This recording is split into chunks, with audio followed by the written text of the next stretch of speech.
Hi BookTube and welcome to a new video. This is a recent reads. I still have the ongoing March of the Mammoths, The Recognitions, which is a buddy read or a group read, and that's fantastic, but I won't talk about it as I'm just over halfway through. But I have completed 4 other books. A poetry collection by Fiona Benson called Bright Travellers, and I love that cover. Eimear McBride's new book called Strange Hotel. Jeff New, Needle in the Groove, which is a reread for me. And finally a Lippo postmodern classic, Tlooth by Harry Mathews. I'm going to start with the poetry. So I first saw this poet talked about on Twitter.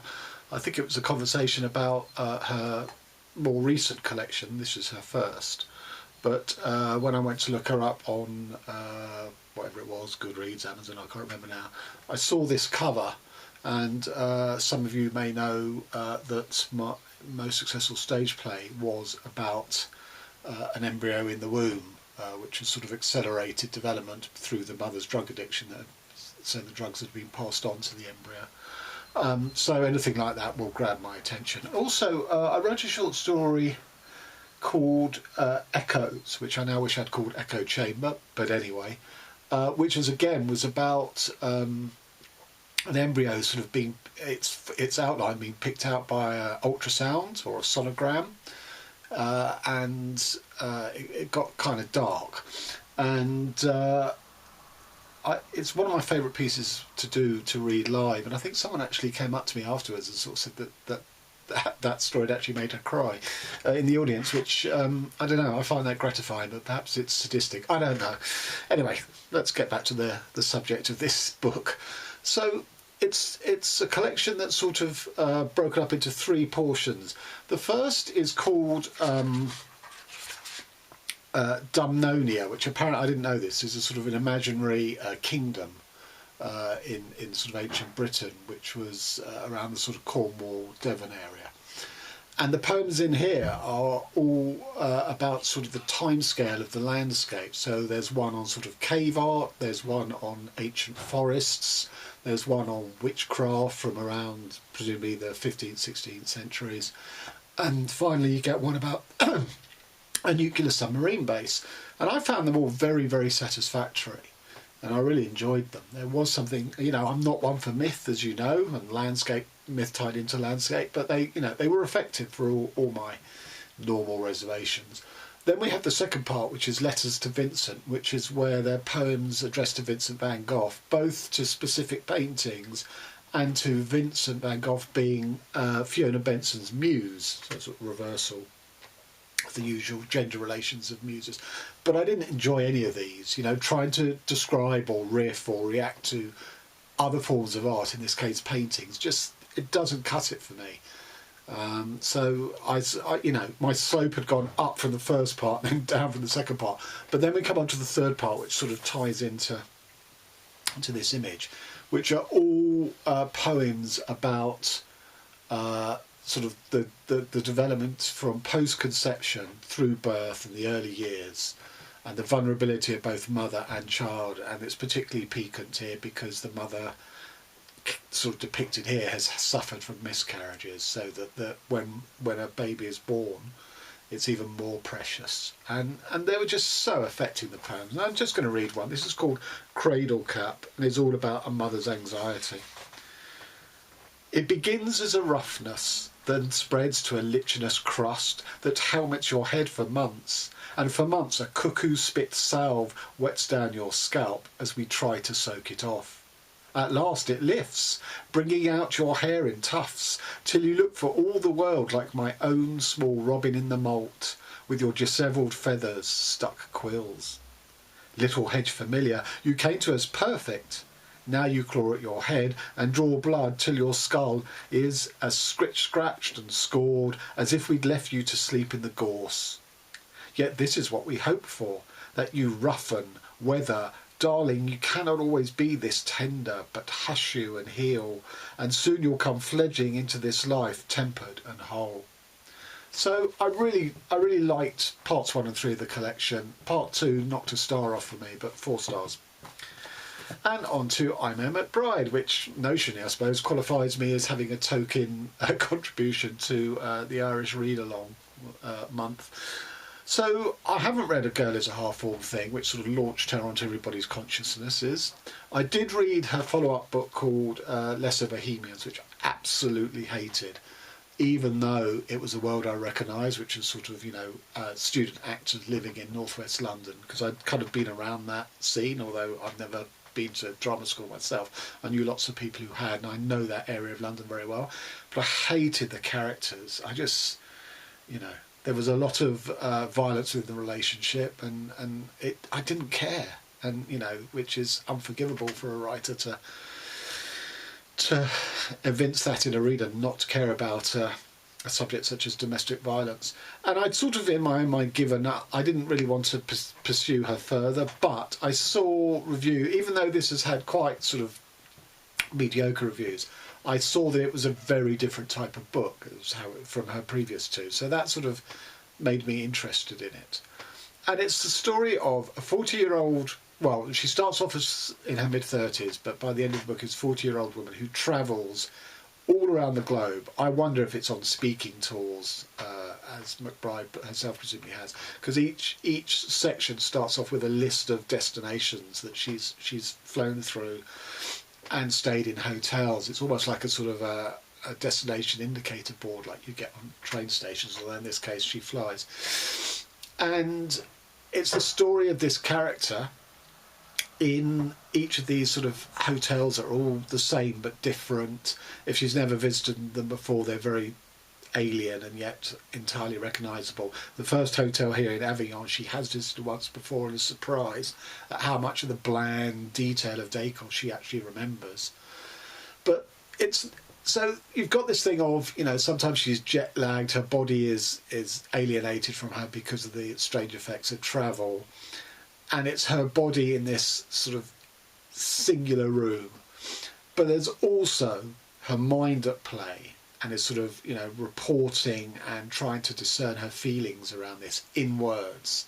So it's very much a book about sort of the mind-body split here. And gradually we see why, an added external, nothing to do with hotels and jet lag, but an added external factor, which is, it's a book about grief. So the first one in Avignon, she goes outside to the balcony area for a cigarette, because you're not allowed to smoke in the room. And she spies the guy in the next sort of they're sort of screened off from each other by breeze blocks, but she can sort of see through the crack at him, and they see each other, and she's weighing up whether she wants to sort of sleep with him or not, and she decides not. And then the second one is she has slept with a stranger from the hotel in her room, but it is a one-night stand. She has no interest in anything going further. So she's outside on the balcony smoking, desperate for this guy to leave, to get dressed and leave her room. The third story is she has slept with another guy, but she is now in his room, and she knows that she just wants to get up and go, which is what she wanted the guy for the previous occasion in her room to do. But she's paralysed. There's something keeping her, and that's where the mind is churning. So the body is fixed in place, but the mind is going, why can't you just leave? That's what you normally do. That's what you want to do. But there's something holding her back. So her mind is playing on trying to get to the bottom of that. And then the fourth one is she's walking to her room from the lift. And again, it's a sort of a paralysis. It's like the floor underneath her does not feel solid. She's sort of become, the hotel around her has become derealised, or she has become derealised. So again, the body is falling away from her. And then the fifth and final one, which is in Austin, Texas, is a guy that she has slept with and has left her room, comes back and knocks on the door for another session, and she slams the door in his face, but he won't leave. He sort of stood outside. So she's then again sort of pontificating, how can she get rid of him without opening the door when he could burst in, and all these sorts of things. And gradually, more and more and more is explained, why she's having these sort of anonymous sex with strangers in hotels, how it knits the body, how the body relates to that, and how the mind and the emotions relate to that.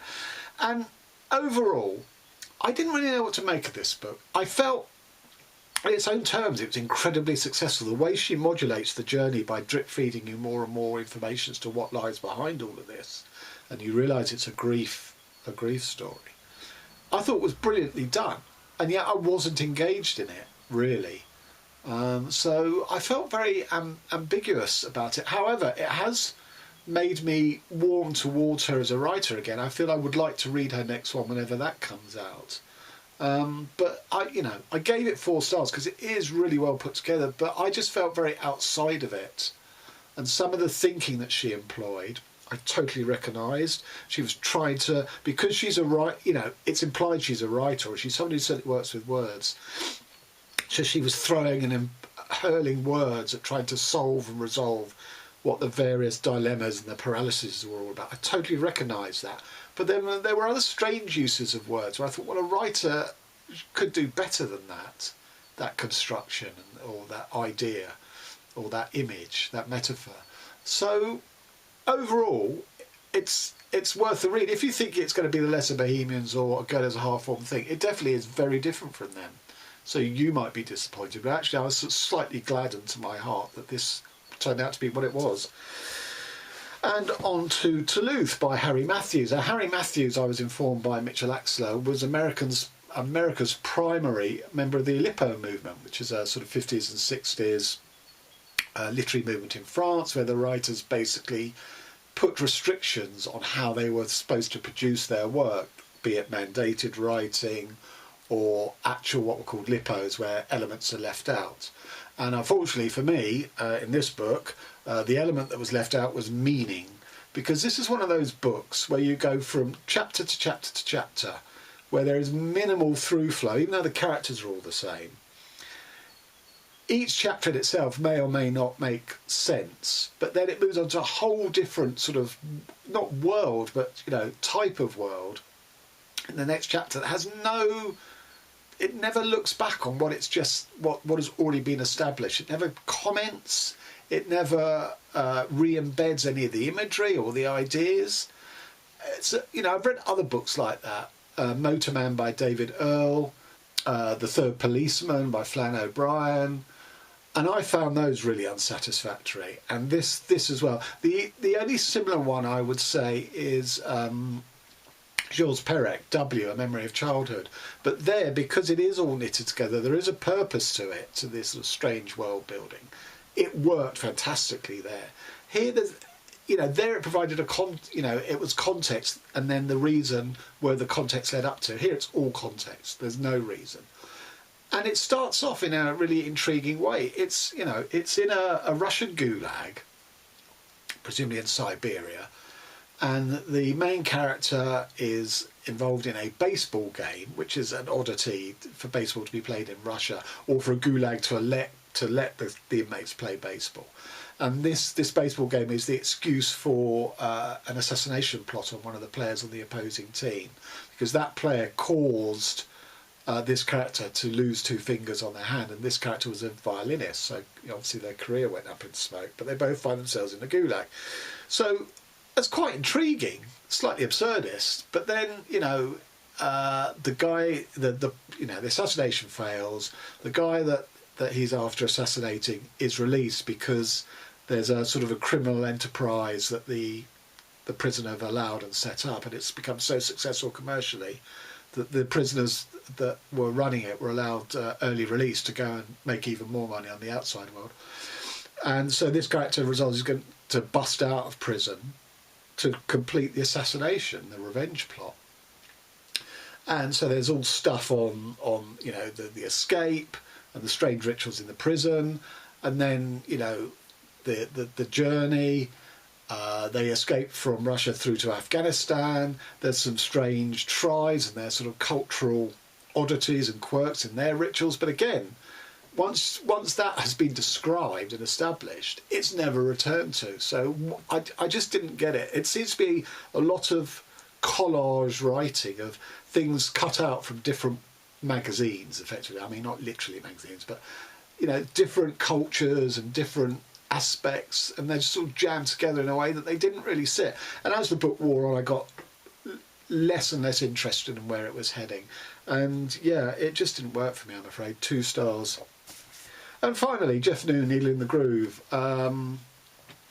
Published 21 years ago, at the time of dance music, and has done very well. You know, it absolutely holds up even today, even though the nature of dance music itself has changed radically.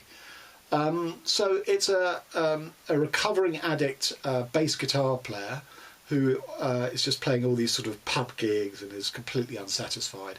But he answers an ad to audition for these 3 young musicians in a studio, and he passes the audition and joins the band, and they're making this very sort of studio-based music that's based on remixes, which of course was at the heart of dance music. But they've got an added extra element that the record company are trying out this experimental liquid, whereby if you download the music into the liquid and then you shake the liquid, you get an instantaneous remix, and you can keep doing it for ad infinitum. You can keep getting different remixes just by shaking the liquid and stuff. But of course, these being musicians and being artists who want to explore the boundaries of what the psyche can produce, and addicts that they all are, they start drinking the liquid. They break open the globes in which it's contained, and then they inject it, which is even sort of further. And because it's a remix liquid, it starts remixing their memories. And gradually, what you see is it's a book about sort of family legacy.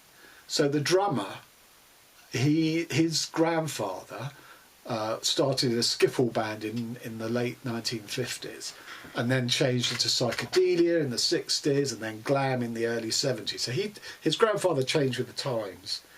And then his own son was a punk rock musician in the late 70s, and sort of rejected everything about the grandfather and his musical sort of legacy that he'd established. And the grandfather ends up killing himself because it's just, everything's gone to shit. And then the grandson, i.e. the punk rocker's son, is this drummer. And so it's about the nature of it's 3 generations of musicians. It's about musical legacy that we grow up with and we hear, and then we take it on and make our own sort of music if we're in the music world. But it's very Oedipal as well. It's about rejecting the father. And it's very interesting in that respect, how it blends the sort of this idea, as I say, of the development of music between different genres with this sort of human story of 3 generations and legacy and stuff. So it absolutely really holds up. And it poses an interesting question, which is, do you believe that every human being has the right to damage themselves? But I think before you could answer that, at least in the context of this book, is you have to extract how damaged they are by their own childhood, where it's not being down to them, the damage that's inflicted on them. Indeed, one of the names of the group that keeps mutating and ends up with the modern day group, they're called the Glamour Damage. They'd be called the the grandfather's band was called the Glamour Boys, and then just Glamour, and now they're Glamour Damage. But they've already been damaged by their upbringings, by their childhood. So how much could you say they are responsible for further damaging themselves? Well, yes, they're addicts. They can't help themselves but sort of quaff this stuff when it's just there as a tool to remix music and stuff. It's, because it's so much about sort of generations of family. As I say, how much can you say they are genuinely responsible for their damaged psyches, because a lot of it is inflicted on them as children. But a really surprisingly